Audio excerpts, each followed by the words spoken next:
World war 3 आगाज हो चुका है। एक्चुअली तो सर जो 9/11 था ना, वर्ल्ड वॉर 3 का आगाज हो चुका था। चाइना अगर और अगले 2 से 5 साल में अगर उसने इस तरह ना किया, मेरा ख्याल है कि आगे फिर इसके लिए भी प्रॉब्लम होगी। असल वजह क्या बनी इस अटैक की? CIA ने और MI6 ने उसके खिलाफ बना के रहीम चेंज किया। ये जो नारा है ना, मर्ग पर अमेरिका और ये तब का शुरू हुआ है जब इन्होंने मोहम्मद मुसद्दिक को निकाला था। फिर इन द मीनवाइल जहाज़ों के ऊपर अटैक, ये वो।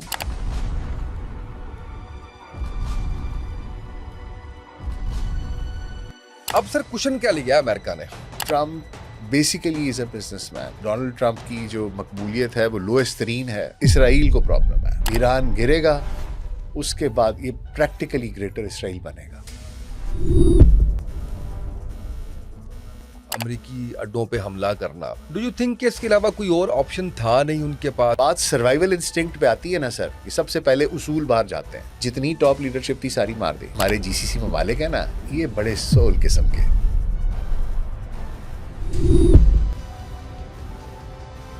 UAE में सबसे ज्यादा इन्वेस्टमेंट इस वक्त किसकी है? कोई जमीनी हमले भी करेगा अमेरिका? दिमाग खराब हुआ है, वो उनकी अपनी प्रोफेसी है। वो कहते हैं नहीं जी, हमने तो ग्रेटर इसराइल बनाना है और ये करना है और वो करना। कहा जाता है कि जी ईरान के बाद पाकिस्तान की बारी है, कितनी हकीकत है इस बात? Yes, we are next, no doubt. और हम अकेले, हमारे ऊपर एक नहीं आना। अस्सलाम वालेकुम, आप देख रहे हैं सुकून डिजिटल। मैं उसामा तैयब। नाज़रीन, मेरे साथ डॉक्टर नासिर बेग साहब मौजूद हैं। इंटरनेशनल अफेयर्स पे बड़ी कमांड है इनकी और इसके साथ साथ हिस्ट्री पे बड़ी ग्रिप है इनकी।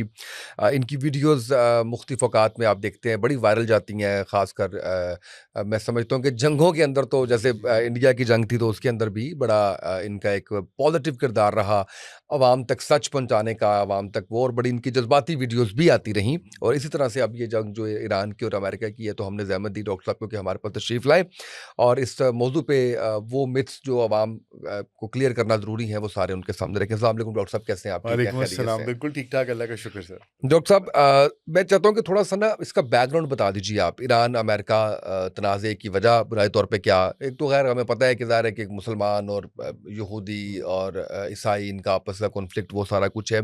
असल वजह क्या बनी इस अटैक की और इस हमले की? साहब भाई, इस तरह है कि कहानी तो ये शुरू होती है जब काजार डायनेस्टी पिछली सदी के शुरू में यहाँ पर ऑयल निकलता है और उसके बाद ब्रिटिश वहाँ पर आती है, आके ब्रिटिश पेट्रोलियम बनती है और वो लोग आके इसको वो करते हैं और ये वहाँ से तेल जो है वो निकलना शुरू होता है और ये लोग इस्तेमाल करना शुरू करते हैं।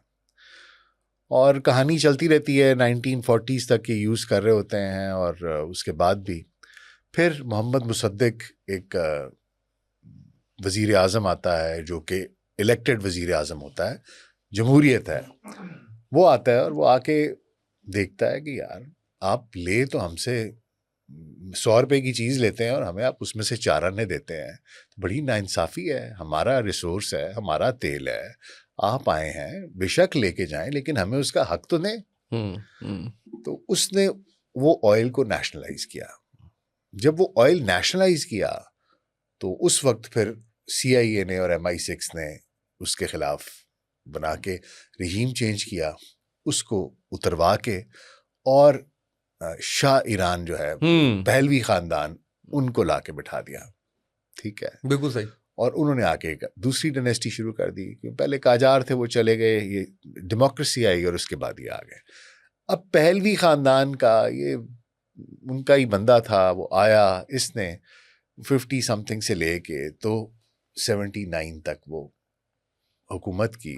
इन द मीन वाइल बीच में बहुत से ऐसे वाक़यात हुए जिसमें एक इन्होंने कोई पता नहीं 200 साल के 2000 सालवा कोई जश्न मनाया सल्तनत फ़ारस का कि जी हम इतनी पुरानी डायनेस्टी हैं। तो हैं तो ये साइरस द ग्रेट से 2500 साल पुराने, बहुत पुरानी तहजीब है। उसका कोई कि इन्होंने जश्न मनाया और जिस पे कि इन्होंने नाम फिर इसका फ़ारस से ईरान किया और बड़ा कुछ किया। और उसमें कहते हैं कि जो तकरीबात थीं उस पे जिस किस्म का ख़र्चा था और जिस किस्म का वो मामला था कि कोई सोच भी नहीं सकता, कोई वेस्टर्न भी नहीं सोच सकता। जिस तरह अभी लोग दुबई का तज़किरा सोचते हैं ना कि अगर अच्छा वेकेशनिंग करनी है, कुछ करनी है, तो उस ज़माने में लोग ईरान और तेहरान की बात करते थे।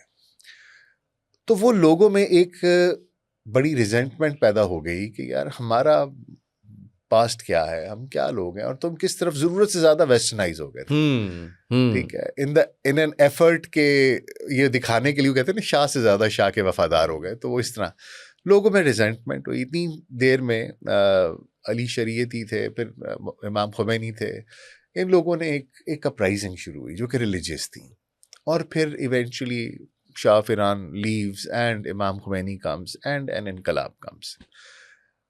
अब ये जो नारा है ना, मर्ग पर अमेरिका और ये तब का शुरू हुआ है जब इन्होंने मोहम्मद मुसद्दिक को निकाला था।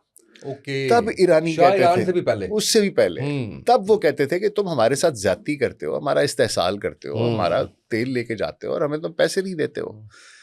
फिर जब ये रिजीम आई तो इन्होंने तो कहा कि ये तो थे ही, देख लो ये इनका पिट्ठू था, तो वो तो शाह, एंटी शाह हर चीज चलती थी। और उस वक्त, उसके बाद से अमेरिका में के साथ इनकी एक 36 का आंकड़ा शुरू हो गया और इनकी लड़ाई शुरू हो गई।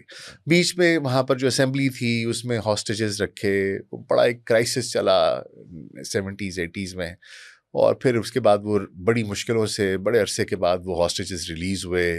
फिर इन द मीन वाइल जहाज़ों के ऊपर अटैक, ये वो बड़ी बड़ी इस तरह की तारीख है जो कि कोई इतनी प्लेजेंट नहीं है, बड़ी तकलीफ दे है इनके आपस में जो रिलेशनशिप है।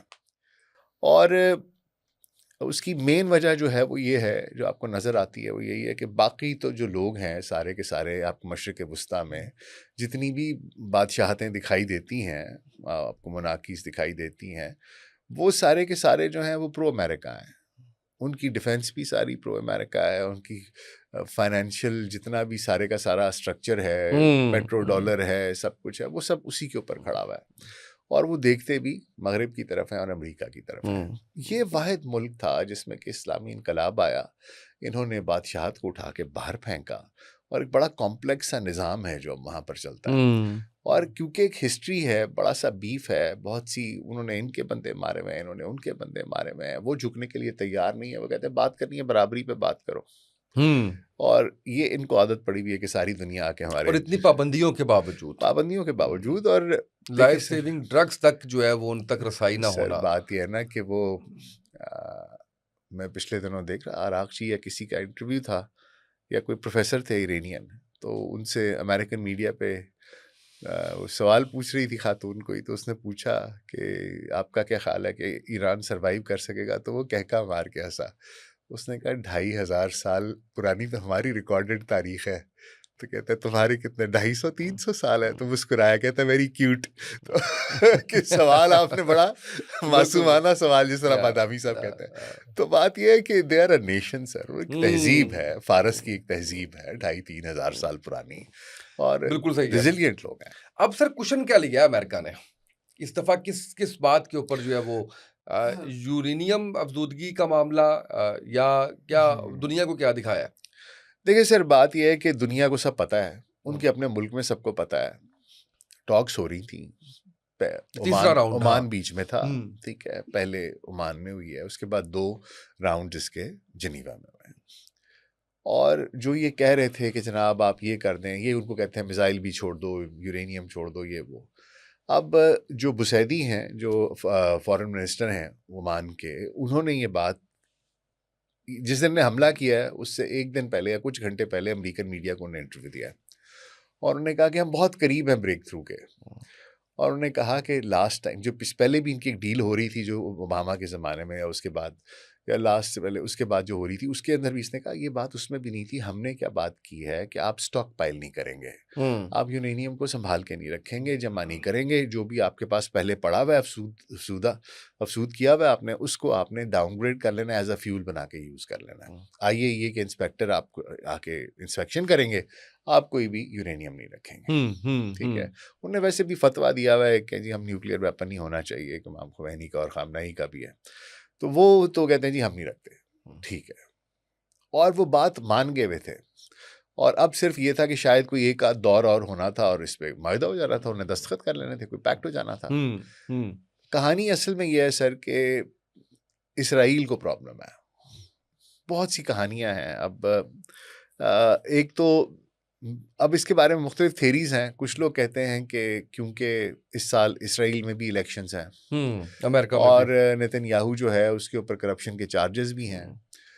दूसरा ये कि अमेरिका के अंदर मिड टर्म्स हैं और इस वक्त डोनाल्ड ट्रंप की जो मकबूलियत है वो लोएस्ट तरीन है। फिर ये कि एप्स्टीन फाइल्स के अंदर उसका नाम है, लोग बड़ी इस किस्म के उसके ऊपर इल्ज़ामात हैं जो कि बड़े, आपको पता है कि बड़े वो गिरी हुई चीज़ें गिरे हैं। हुए क्या, मतलब हाँ, मुश्किल तो अल्फाज ही नहीं है। अल्फाज नहीं है तो मैं अब क्या अल्फाज बोलूं। तो ये जो है, अब उसके बाद ये कि साथ साथ और लोगों के नाम, बिल गेट्स का नाम बीच में आया, प्रिंस एंड्रयू का नाम बीच में आया, बाकी लोगों के नाम आए। अब ये कुछ बिल क्लिंटन और हिलरी क्लिंटन आके सेनेट के अंदर और वो कांग्रेस के अंदर आके हेयरिंग्स का जवाब दे रहे हैं। तो बात ये है कि ये the entire web which has been woven around this is very nasty and this guy knows that he's going down। और अगर एक दफ़ा वो ये इलेक्शन हार जाता है और वो मकबूलियत उसकी ख़त्म हो जाती है और मेजॉरिटी ख़त्म हो जाती है रिपब्लिकन्स की आपके सेनेट में भी और कांग्रेस में भी, तो उन्होंने पहली काम ये करना है, इसको इम्पीच कर देना है और कहानी ख़त्म हो जानी है। लेकिन you need to understand that Trump basically is a businessman. ठीक है, he is not a politician and he knows nothing about politicians. He is a good real estate का बंदा है, मतलब आप खुद ही समझ लें। जिस तरह आप यहाँ पर कल को मलिक रियाज को लाके तो बना दें वजीर आजम, तो वो जो वो जहनीत से, सोच से, मतलब नथिंग अगेंस्ट हिम, लेकिन बात यह है कि वो एक जो एक्सपोजर है, आपका एक्सपोजर नहीं होता ना, आपका एक्सपोजर उसका है। You might be the best real estate developer in the world, but still politics is not your cup of tea. It is different.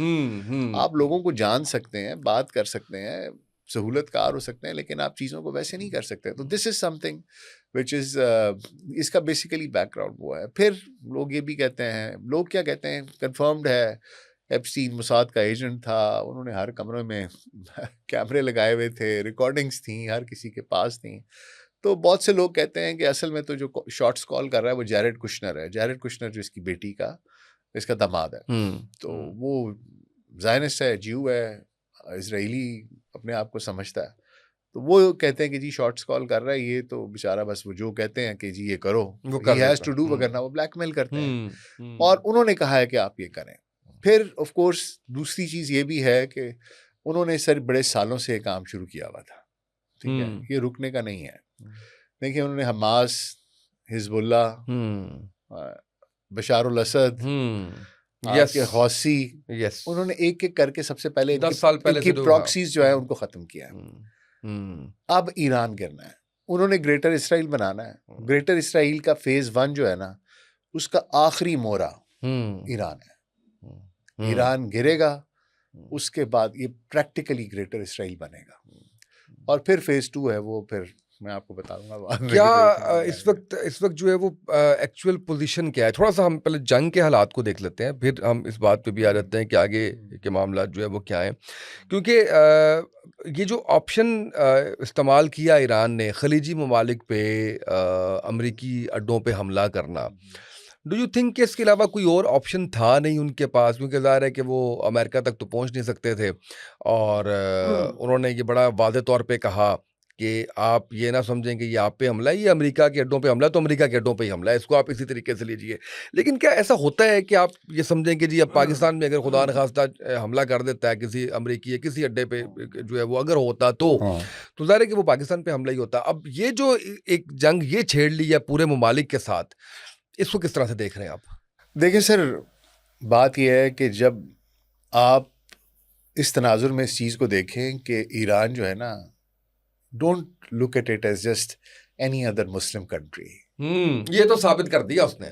It is the only Muslim country with Shia majority, the only. पूरी दुनिया में एक मुल्क है, ठीक है। आप उसके रहबर को, उसके आयतुल्ला को आपने शहीद कर दिया है। ऐसा ही आपके पोप को कोई जाके वेटिकन में शहीद कर दे, आपको कैसा लगेगा? पहली चीज ये समझने की। बिल्कुल सही। देखें, जब बात आ जाएगी ना मेरी एग्जिस्टेंस की, कि मैंने, बात ये रहेगी कि मैंने जिंदा रहना है कि नहीं रहना, जब बात सर्वाइवल इंस्टिंक्ट पे आती है ना सर, तो फिर आप ये नहीं देखते कि सबसे पहले उसूल बाहर जाते हैं। बिल्कुल सही। ठीक है सर। तो जब आपने उनके ऊपर हमला कर दिया, उनको नजर आ गया कि यार हम हर चीज मान गए थे, बातचीत भी हमने करके देख ली है, सब कुछ करके देख लिया है, अगलों का एक ही मकसद है सर, वो पागल तो नहीं है, बड़े सियाने लोग हैं ईरानी, आप कभी बैठे जाके बात करें, वो बहुत सियानी कौम है, वो इस तरह की शिशोरी कौम नहीं है जिस तरह की आपको लोग बाकी के नजर आते हैं, वो बड़े डीप लोग हैं। तो उनको समझ आ गया कि ये क्या करना चाह रहे हैं, वो कहते हैं ये तो साडे वाले ने, इन्होंने तो हमें छोड़ना नहीं है, करना ही करना है, करना ही करना है। तो भाई जब आप आखिरी आई पे आए हुए हैं और मुझे पता है कि मेरी सर्वाइवल है, मैं तो रहूंगा ही नहीं, तो फिर survival I hold anything back, पहली चीज। दूसरी चीज ये कि आपने जितनी टॉप लीडरशिप थी सारी मार दी, दूसरी चीज ये सर। तीसरी चीज ये सर, देखें कि आप शिकवा तब करें किसी से, मैं अपनी छत पे बदमाश बिठा लूं जो सारा दिन मेरे हमसायों में जाके गोलियां मारता रहे, और वो अगर वापस गोलियां मारे तो मैं कहूँ यार तू मेरे घर गोलियां मारता है, क्योंकि यार जेड़े तेरी छत पे बैठे मैनू गोलियां मारते पे ने, मैं तो उन्होंने गोली मारी है आपके, लेकिन घर ते मेरा। बहुत अच्छी एग्जांपल। हाँ ठीक है सर, बिल्कुल सही। इस तरह नहीं होता सर। जब आपने घर में बदमाश पाला है तो फिर उसकी बदमाशी के आपको दूसरा प्रॉब्लम पता है क्या है सर, बात ये है जो हमारे जीसीसी ममालिक है ना, ये बड़े सोल किस्म के कहते हैं बर्गर बच्चे हैं, इन्होंने जिंदगी में मुश्किल नहीं देखी, ये कभी सहरा में रह तो रहे हैं, इनको आप 2 किलोमीटर पैदल चलाएं। हाँ, अब कह रहे हैं कि जी वो अमेरिका भाग गया है और वो जाके तो सर बात ये है ना कि जब आप यूएई जाके देखें तो 90% वहां पर इंडियंस हैं। बात ये है ना, सऊदी अरब भी ये करता है, इवन ईरान ने भी ये गलतियां की हैं, अभी भी जिस मैलवेयर वो जो कहते हैं अंदर डाला हुआ था, वो अफगानी और इंडियंस रॉ ने डलवाया था। बात ये है कि देखें, you need to understand this. बड़ा अच्छा लगता है बॉलीवुड के गानों पे ठुमके मारना, आप उनको लेके भी आते हैं, लेकिन उनकी आपके साथ क्या नजरियाती वो है कि वो आपके साथ खड़े रहेंगे? Why will they stand with you? बिल्कुल भी नहीं, कभी भी नहीं। सबसे पहले भागेगा या कौन आपके साथ खड़ा रहेगा? अमेरिकन कॉबॉय क्यों आपके साथ खड़ा रहेगा भाई? कभी भी नहीं। उसने जाके खड़े होना है, वो जाके उसके साथ खड़ा होगा जिसके साथ वो दीवारें गिरिया पे सिरिया मारता है। He will never stand with you। और ये कह भी रहे हैं अब कि जी आप तो उधर गए, आपने हमें बचाया ही नहीं है। भाई क्यों बचाएगा आपको? आप आते हैं, वो आके आपके दर पे आते हैं, आप कहते हैं ले लो $500 अरब ले लो, $1 ट्रिलियन ले लो। यार इतने कभी साढ़े मुल्क जा कोई जाके 2 बिलियन मांग ले तो आप 6 दफा उसे कहते हैं तू वापस देना है मेरा, वो तू वापस देना है मेरा, जलील करते हैं। तो बात ये है ना कि फिर, और आपको हकीकत भी समझ आ गई कि क्या है, तो सर ये रियलिटी चेक उनके लिए बड़ा जरूरी था, बड़ा जरूरी था। यस, मैं आपको कुछ होश के नाखून लेंगे वो भी? नहीं, मुझे नहीं लगता लेंगे सर, क्योंकि ये ऐसा ही है। लेकिन सर ये मैं आपको बता दूं कि अभी अगर आप ये समझ रहे हैं ना कि मिडिल ईस्ट सारा खुशबाश हो जाएगा, पुरबाश, ऐसा नहीं होगा। अब जो डैमेज है whichever has been done, it is permanent। ये दुबई के भी गुब्बारे से फूक निकली है। वो जो इकोनॉमिक हेड फलाना हब, ये वो सेफेस्ट कंट्री। सर जी अभी लोग वहां पर कोई अंदर घुसने को तैयार नहीं है। लोगों ने प्राइवेट हेलीकॉप्टर्स करा के वहां से भागे, $3 लाख। ठीक है सर, आई नो पीपल जो वहां से निकले हैं। तो आपका ख्याल है वापस आएंगे? कभी भी नहीं आएंगे। इन्वेस्टर गया, जो आपका इन्वेस्टमेंट का हेवन था वो तो गया। अब कोई सोच समझ के आएगा आपके पास भाई, वो दुनिया में और बड़ी जगह है। बिल्कुल ऐसे सोचने की बात है। बिल्कुल ऐसे। तो बात ये है सर कि ये भी बड़ा जरूरी था। वजह ये थी सर कि इस वजह से कि ये जो लोग हैं, आपको पता है दुबई का तो जो यूएई है उनका तो वो तो करी काम सारा का सारा इसराइल के लिए रहा था। ऐसे ही है। सबसे ज्यादा इन्वेस्टमेंट आपको पता है यूएई में सबसे ज्यादा इन्वेस्टमेंट इस वक्त किसकी है? इसराइल की। वहां पर जाके देखें, तीसरा बंदा हर जो है वो इसराइली है। उन्होंने जो बुर्जुल अरब पे मारा है, बुर्जुल अरब में मुसाद का हेडक्वार्टर बना हुआ था। उन्होंने ऐसे तो नहीं मारा। बिल्कुल सही। वो उनकी बड़ी इंटेलिजेंस है। अच्छा सर ये बताएं कि ईरान के अंदर से भी कोई ना कोई जासूस, कोई ना कोई लोग, कोई अंदर से मिले हुए हैं, कोई ना कोई सपोर्टर्स, कोई ना कोई हैंडलर्स ज़ाहिर है कि हैं जो इतने अच्छे टारगेट जो है वो उनको मिल रहे हैं कि उन्होंने पूरी टॉप लीडरशिप को जो है वो शहीद कर दिया। सर लोग तो हैं, ऐसे बात नहीं है। देखें बहुत है, एक दो भी नहीं है। एक दो भी नहीं है। यस यस, इतनी एक्यूरेट इन्फॉर्मेशन जाती नहीं है वरना। और ये मैं आपको बताऊं कि अगर आपने देखा हो तो इसराइल के बाद सबसे ज्यादा ज्यूज की आबादी जो है ना पूरे खित्ते में, वो ईरान में है, इस्फहान में, जिनके बारे में नबी सल्लल्लाहु अलैहि वसल्लम की वो भी है, हदीस भी है कि वो इस्फहान से निकलेंगे 70,000 यहूदी और वो सारा कुछ। ये वो एंड ऑफ टाइम्स की एंड बात ऑफ है। टाइम्स वाली है, लेकिन मैं वैसे बता रहा हम हूँ। वैसे उस तरफ जा रहे हैं। बिल्कुल सर, खड़े हुए हैं हम तो, दरवाजे पे दस्तक दे रहे हैं, बहुत करीब हैं। एंड ऑफ टाइम्स जो है ना, चैप्टर बहुत करीब है सर, खुला चाहता है बस। वर्ल्ड वॉर 3 आगाज हो चुका है सर। वर्ल्ड वॉर 3 तो मेरा ख्याल है जब सीरिया पे वो शुरू हुआ था ना, आज से 10-15 साल 14 के आगे पीछे कहीं सही। एक्चुअली तो सर जो 9/11 था ना, वो वर्ल्ड वॉर 3 का आगाज हो चुका था। That was the beginning of the end. ठीक है सर। उसके बाद से अब आप कभी चलते हैं, रुक जाते हैं, चलते हैं, रुक जाते हैं, लेकिन कहानी उसी समत में चलती। ब्लॉक्स कौन से बन रहे हैं नए? चाइना खामोश नजर आ रहा है सारे मामले में, रशिया उस तरह से आगे नहीं आ रहा। चाइना के बारे में कहा जा रहा है कि अगर अगले 20-25 साल चाइना ने ये फैसला कर लिया है कि मैंने सुपर पावर नहीं बनना, तो फिर तो खामोशी सूट करती है। लेकिन अगर तो वो सुपर पावर बनना चाहता है, तो फिर this is the right time कि वो खुल के सामने आए। असल में सर ये चाइनीज का ना 2-3 मसाइल हैं। आप उनकी तारीख भी देखें ना, तो वो तारीख में ऐसी कौम नहीं रहे जिन्होंने जंगें की हों, फतूहात की हों। नहीं, अपना दिफा करना वो बड़े अच्छे तरीके से जानते हैं। 12 में आए हैं, शायद 11 के साथ लड़े हुए हैं। हाँ, सबसे लड़ाइयाँ की पाकिस्तान के अलावा। लेकिन बात यह है कि अगर आप ये कहना, वो इस तरह के लोग नहीं हैं कि वो चाइनीज एम्पायर बनाएं, एक्सपेंशनिस्ट हों। They are not like that. और they have actually they understand this कि यार हमारी बका इसी में है कि हम चुप करके अपना काम करते रहें, हम अपनी इकोनॉमी को आगे लेके जाएं, हमने अपनी सारा कुछ। मेरा अपना ही ख्याल है कि आप बिल्कुल सही कह रहे हैं। एक टाइम आता है जब आपको स्पाइन दिखानी पड़ती है, खड़ा होना पड़ता है। और मेरा ख्याल है कि चाइना अगर और अगले 2 से 5 साल में अगर उसने इस तरह ना किया, अपने आप को एज अ स्ट्रॉन्ग मिलिट्री वो माइट ना अप्रूव करवाया, तो मेरा ख्याल है कि आगे फिर इसके लिए भी प्रॉब्लम होगी। ठीक है, क्योंकि आपको थोड़ी बदमाशी करनी पड़ती है दुनिया में। आपका मुकाबला देखना बदमाशों के साथ, तो मुकाबला है। तो बाकी ये है कि आई थिंक अंदर खाते इन्होंने काफी मदद की है। अच्छा। बड़ा इक्विपमेंट चीजें और रशिया? रशिया सर खुद गोडे फंसा हुआ है, यूक्रेन में फंसा हुआ है, उसके अपने बड़े मसाइल हैं।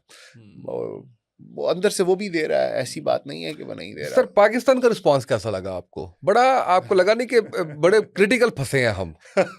उधर हमने इमदाद लेनी है अमेरिका से, उधर हमने जी हजूरी करनी है अमेरिका की, इधर एक हमारा चले दोस्त ना से मुस्लिम मुल्क तो है, हमसाया मुल्क तो है, क्योंकि दोस्ती हमारी बहुत ज़्यादा ईरान के साथ नहीं रही, प्रॉब्लम्स का शिकार रहे हैं हम लोग। लेकिन ज़ाहिर है कि ये टाइम था जिसके ऊपर बड़ा खुल के साथ देने की ज़रूरत थी।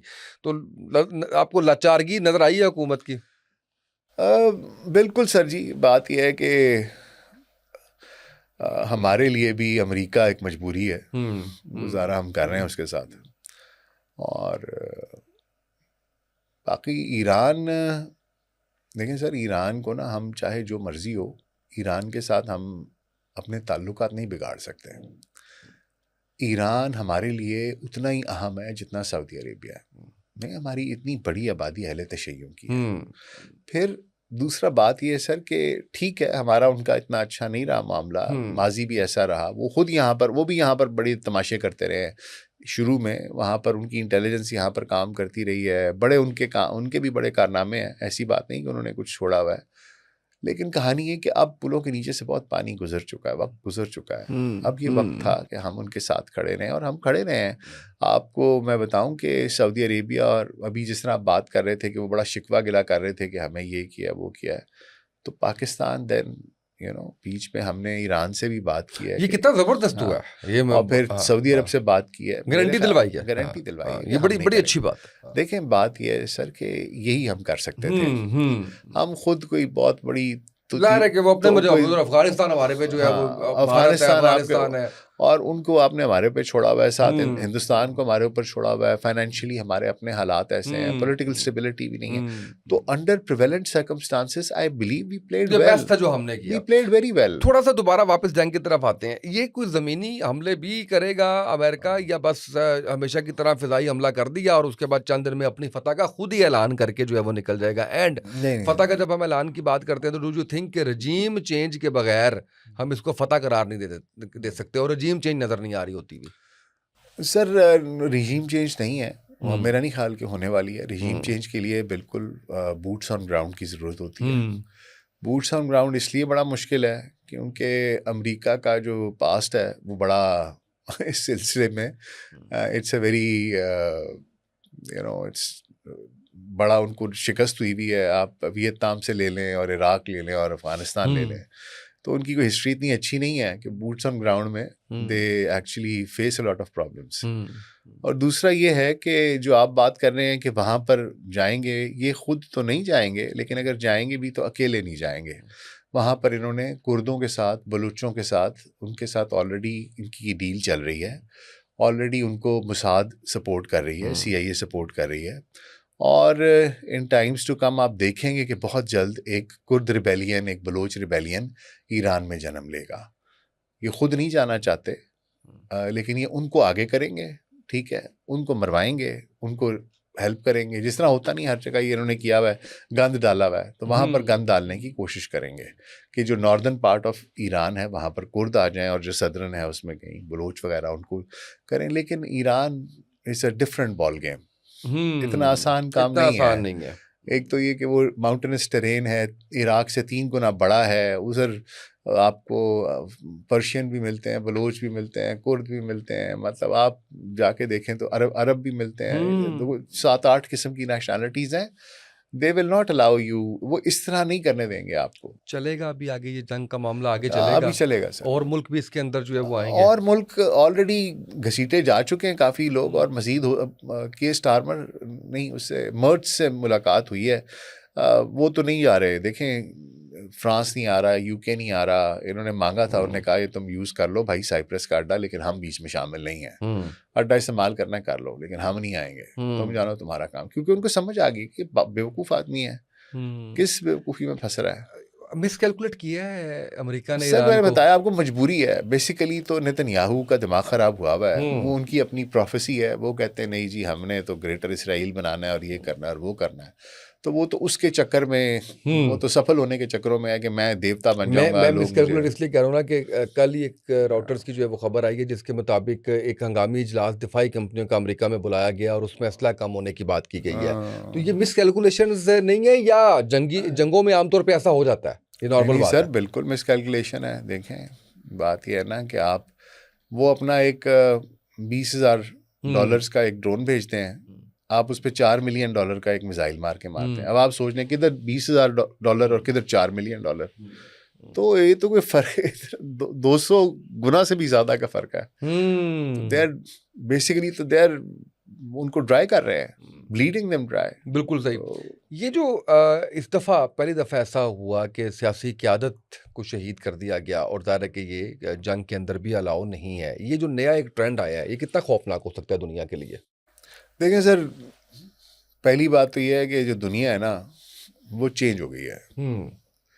ये बात याद रखें कि अब वो जो पुरानी रूल्स बेस्ड दुनिया थी ना, वो ख़त्म हो चुकी है। अब ये नई दुनिया है, इसमें कोई कानून नहीं है। इसमें सिर्फ ताकत का कानून चलता है। ठीक है सर, आपके पास ताकत है, आपका जो दिल चाहता है आप कर लें, कोई आपको पूछने वाला नहीं है। आपके सामने जिस तरह की नस्ल कुशी गजा में हुई है, उस तरह की नस्ल कुशी तो हमने तारीख में नहीं देखी, और उनको कुछ हुआ भी नहीं है, कोई पूछता भी नहीं है। उन्हीं को हीरो बनाया हुआ है कोई, और वो सारा मीडिया उन्होंने खरीदा हुआ है। सब ज़ायनिस्ट है, अलिफ से लेके ये तक। टिकटॉक रहता था, वो भी खरीद लिया लैरी एलिसन ने। तो अब आप भूल जाएं सर कि कोई ऐसा वो नहीं, जिसके पास ताकत होगी वो डिफाइन करेगा क्या सही है और क्या गलत है। अब उन्होंने नई कहानी लिख दी है कि आज के बाद से पॉलिटिकल लीडरशिप मारी जाएगी, रिलीजियस लीडरशिप मारी जाएगी। तो बस लिख दी है। अब जिसके पास ताकत होगी उन्हें रोक लेगा। डॉक्टर साहब ये बताएं कि जिस तरह से खलीजी ममालिक ने कहा कि जी अमेरिका ने हमें छोड़ के अब वो जाके बैठ गया इजराइल की हिफाजत करने के लिए और हमें इस जंग में झोंक दिया, ये तो एक वो चीज़ है जो आइडेंटिफाई की है खलीजी ममालिक ने।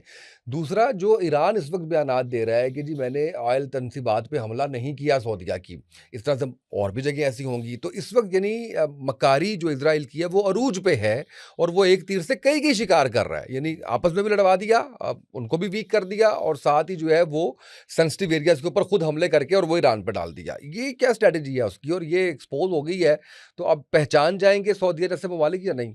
मैं तो आप ये बात कर रहे हैं, मैं एक वो अमेरिकन ही था, उसने रील बनाई हुई थी। उसने कहा यहाँ पर मिसाइल आके गिर रहे हैं, और कहते हैं मज़े की बात यह है कि यहाँ आकर मिसाइल गिर रहे हैं और मिसाइल यहाँ से आ रहे हैं, जबकि ईरान इस तरफ है। तो कहते कहाँ से आ रहे हैं, आपको समझ आ जानी चाहिए। मजाक कर रहा था, ठीक है, हंस रहा था। He was just trying to tell. देखें सर, गोरा बड़ा समझदार है। अमरीकनों को ना ये बात समझ में आ गई है कि इसराइली उनके साथ खेल रहे हैं, ज़ायनिस्ट उनके साथ खेल रहे हैं, ठीक है। हमारे लोगों को ये बात पता होने के बावजूद हमने आंखें बंद की हुई हैं, सिर्फ इस डर से कि अमेरिका बहादुर नाराज होगा। ठीक है सर, बात यह है कि इनको बड़े अच्छे तरीके से पता है कि वो किसी का सगा नहीं है। उन्होंने बीच में इनको भी मारा है, ठीक है, इनके टारगेट्स को भी मारा है, और ये जो ऑयल रिफाइनरीज है ये तो पकड़े गए बंदे, गिरफ्तार हो गए हैं। कतर में भी, सऊदी अरेबिया में भी, अरामको में भी किया है, दूसरा वहां पर भी किया है। एंड देयर दुनिया के सबसे ज्यादा इस वक्त ऑयल प्रोड्यूस करने के लिए 500 बिलियन बैरल्स पर डे, वो जो सऊदी तंसीबात हैं जहां से वो निकल रहा था ऑयल फील्ड था, वहां पर उन्हें हमला किया जानबूझ के कि आपस में लड़ें, सुन्नी शिया लड़ें, मुसलमान आपस में लड़ें। उधर भी कतर में भी मारा है, इनको भी मारा है। ये सर इस तरह की कौम है। आप इनके लिए खा रहे हैं, क्योंकि फैसला इन्होंने किया इसराइल ने कि हमने हमला करना है। अमेरिका ने उनको ज्वाइन किया, अमेरिका की वजह से इनके ऊपर भी हमले हो रहे हैं। असल फैसला इसराइल का है, वो नुकसान तुम्हारी वजह से उठा रहे हैं और उन्हीं को तबाह कर रहे हैं। क्यों? क्योंकि सर ये माइंडसेट है इन सेहूनियों का। बिल्कुल सही। ये जो ज़ायनिस्ट है ना, इसी वजह से पूरी दुनिया से ये लोग निकले, हर जगह से इनको चित्र मार के निकाला गया।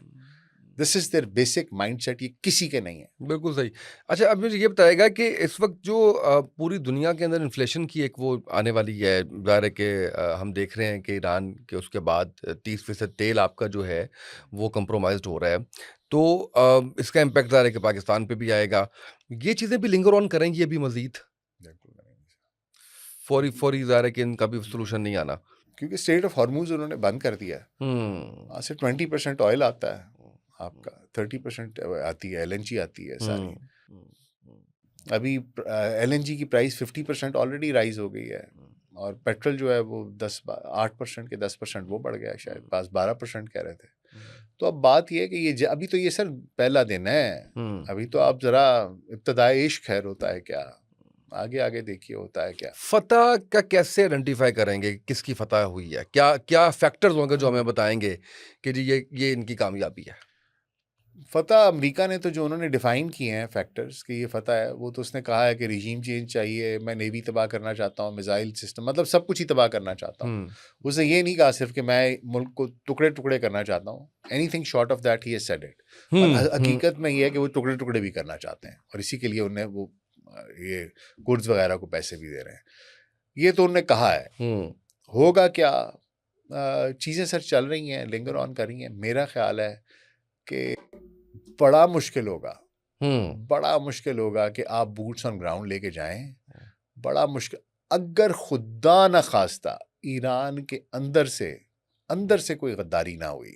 वो तो हो रही है सर। देखें, छोटी मोटी ये जो गद्दारी है ना, ये और चीज़ है, एक बगावत, बड़ी बगावत जन्म ले। इस वक्त ईरान में कोई ऐसी मुनज़्ज़म बगावत नहीं है कि लोग उसका साथ दें कि जी ठीक है फलानी बगावत है, इसके हम साथ दे रहे हैं। ऐसी चीज़ नहीं है। छोटी मोटी गद्दारियां हैं, कोई पैसे की खातिर करता है, कोई किसी लिए करता है, किसी लिए करता है। ईरान ने अपना आखिरी पत्ता खेल दिया या अभी सरप्राइज करेगा? नहीं सर, ईरान ने तो अभी ये जो कुछ वो मार रहा है, ये तो उसके पुराना स्टॉक पाइल है। अच्छा, अभी जो है वो एक्सपायर माल चला रहा है। अभी बाकी है मेरे दोस्त। अच्छा, वेरी गुड। कहा जाता है कि जी ईरान के बाद पाकिस्तान की बारी है, कितनी हकीकत है इस बात? बिल्कुल हकीकत है, इसमें तो कोई शक ही नहीं है किसी को। जिनको शक है वो बहुत बड़े अहमक है। देखिए सर, बात यह है कि बंदे को ना, मैं सिर्फ ये कहता हूँ कि बेवकूफ़ वो होता है जो कच्ची अक्खी मारा जाए। ठीक है, अगर आप if you are not smart enough to understand what is going on, then you're living in a fool's paradise. I don't know, I'm sure जो हमारे लोग हैं वो बेवकूफ़ नहीं है, हमारे लोग बड़े सियाने हैं। हमारे लोगों ने हर चीज़ की इवेंचुअलिटी पर काम किया होता है। This I can assure you.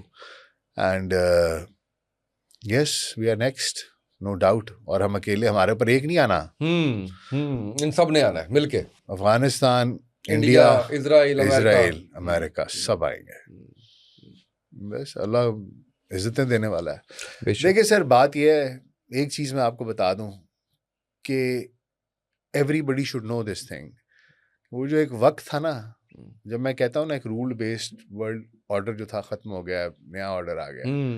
तो जो इससे पहले की ज़िंदगी लोग गुजार रहे थे ना, उसको अब भूल जाएं। हम्म जो ऐशो आराम की जिंदगी थी जिसमें कोई मसाइल नहीं थे, जिसमें अब ऐसा नहीं होगा सर। अब दुनिया में हर जगह पर जो मामलात हो रहे हैं उसके इफेक्ट्स हर बंदे पर होंगे। वो जो था ना, अब ये वो ग्लोबल विलेज बनने का नुकसान भी ये है। नुकसान भी है, उसका नुकसान भी आपको होगा। आपको तेल भी नहीं मिलेगा, आपको बाकी मामलात भी होंगे, डिपेंडेंट हो गए ना आप। अब आपके ऊपर बड़े मसाइल हैं। तो अगर वहां से ये आता है, कहने का मकसद ये था कि मुश्किल वक्त आएंगे, इनके लिए तैयार रहिएगा, मेंटली तौर पे भी तैयार रहिएगा। और अब वो जमाना नहीं रहा कि इत्थे 4 मिसाइल पैंदे सी, तुसी टिकट कटा के सारे कनाडा नस जांदे सी। ਹੁਣ ਇਕੱਠੇ ਹੀ ਹੋਏਗਾ ਹੁਣ ਉਹ ਗੱਲਾਂ नहीं रहियां। ਹੁਣ ਤੁਸੀਂ ਇੱਥੇ ही जीना मरना ਇੱਥੇ है। Be loyal to this land, be loyal to Pakistan. There is no way out. बिल्कुल सही है। और ये जो फेक न्यूज इतनी ज्यादा इस वक्त है, इसको कैसे काउंटर किया जा सकता है? हमने इंडिया के मामले में भी देखा, आपने तो खैर इतना पॉजिटिव रोल उसकी तरफ ले किया माशाल्लाह। उनकी सही बैंड जो है वो मैं समझता हूँ कि टॉप 3 लोगों में आप थे माशाल्लाह, जिन्होंने सही बैंड जो है वो बजाई उनकी। तो ये इस मामले में भी हमें नजर आ रहा है कि वो AI जनरेटेड कंटेंट सारे का सारा जो है वो कर रहा है। तो ये अब नई एक आपका जो है वो एंड हुआ करेगा, जिसके ऊपर आपको, हमें, हम सबको जो है वो अपने अपने मुल्क के लिए लड़ना पड़ेगा। सर देखिए, बात यह है कि ये तो अभी एक बहुत बड़ी 5th डायमेंशन है वॉर की, इसमें तो इसके बगैर तो नहीं चल सकता। आपको, अगर आप प्रोपेगेंडा वॉर नहीं जीत रहे तो फिर आप हार रहे हैं। यानी मोराल आपका डाउन वहीं करवा दिया कि जी आप इतने हार गए। ये जैसे हमारे पे कोशिश की थी इन्होंने कि जी लाहौर की बंदरगाह पे कब्जा कर लिया। वो तो खैर अहमक लोग हैं। लेकिन ये सर, लेकिन मैं आपको बात बताऊं, अभी भी अल्लाह का बड़ा शुक्र है कि ना खबरें कहीं ना कहीं से लेफ्ट राइट सेंटर आपको हकीकत पता चल जाती है। आखिर में आपके अपने ज़मीर का फैसला है कि आपने सेंसेशनलिज्म की तरफ जाना है, उस खबर को टो करना है जिसमें मसाला ज़्यादा है, जिसमें आपको क्लिक बेट बना के आपने उससे 1 मिलियन व्यूज़ लेना है, या आपने सच्ची बात करके 10,000 बंदे को अपनी वीडियो दिखानी है। तो मेरा ख्याल ये है कि आप ऑनेस्ट रहें। मैं तो इसी चीज़ पे यकीन रखता हूँ, बेशक 10,000 15,000 व्यू आए, लेकिन सच बोलें, सही बात कहें, और उस चीज़ का हिस्सा ना बने जो सिर्फ तमाशा है, उसका हिस्सा ना बने। क्योंकि मेरा अपना ख्याल है कि मुझसे आपसे सवाल होगा इस चीज़ के बारे में। देखें, अगर मैं किसी को गुमराह करता हूँ तो भी मुझसे सवाल होगा। बिल्कुल सही है। लेकिन यह है कि अपने मुल्क के लिए बिल्कुल लड़ें, और जो अगर कोई प्रोपेगेंडा है तो उसको काउंटर करें, और जो हकीकत है वो लोगों तक पहुंचाएं। आखिरी सवाल, कुछ इन्फ्लुएंसर्स पाकिस्तान में ये कह रहे हैं कि आप जब बुर्ज खलीफा, आप पाम जमीरा, आप जब आलिशान टावर ये सब बना रहे थे तो हम उस वक्त अब्दाली शाहीन और गौरी बना रहे थे। मुनासिब है इस तरह के तजिए और ये सारा कुछ जो है वो? सर बिल्कुल मुनासिब है, मैं कहता हूँ। उसकी वजह यह है सर, देखें कि अरबों के पास इतना पैसा था, उनके पास चांस था, लेकिन ये फिर बात बड़ी लंबी हो जाएगी। मामला ये है कि वहां पर उनको किसी ने ये बनाने भी नहीं थे देने। ये भी उनको समझ आ गई हुई थी कि अगर वो बनाते तो वो इसराइल के साथ बैठे हुए हैं, इसराइल को उन्हें कुछ होने नहीं देना था। तो आई पर्सनली बिलीव कि वो यही कर सकते थे जो अरबों ने किया है। क्योंकि सर अरबों ने ये सारी की सारी ज़मीन लड़ के फतह नहीं की हुई, ये भीख में मिली हुई ज़मीन है, ये भी गद्दारी के जवाब में मिली हुई ज़मीन है। आपने सल्तनत उस्मानिया से गद्दारी की थी पहली जंग अजीम में। लॉरेंस ऑफ अरेबिया कौन था? तारीख पढ़े ना। आपने कौन सी, क्या साइक्स पीको एग्रीमेंट, इनको बुलाया तक नहीं था। आपको पता है जब ये हिस्से बखरे कर रहे थे, जब इसके कांटे मार रहे थे कि ये इसके पास जाएगा, सीरिया इसके पास जाएगा, ये ब्रिटिश मैंडेट होगा, ये फ्रेंच मैंडेट होगा, उस वक्त इनको बुलाया तक नहीं था। ये जो हाशमी था, ही वॉज द, जो जॉर्डन का इसका बाप था, he was the key man, और ये नबी सल्लल्लाहु अलैहि वसल्लम की उसमें से है। और उसने कहा था यार मुझे दे दो मक्का मदीना, लेकिन उन्होंने उसको उठा के जॉर्डन फेंक दिया और यहाँ पर आले सऊद को बिठा दिया। आप कहानी तो पढ़े, उन्होंने कौन सी जंगें लड़के जीती हैं सर ये जगह। इनको उन्होंने बिठाया हुआ है, जिस दिन चाहेगा ठुड्डा मार के उठा देंगे।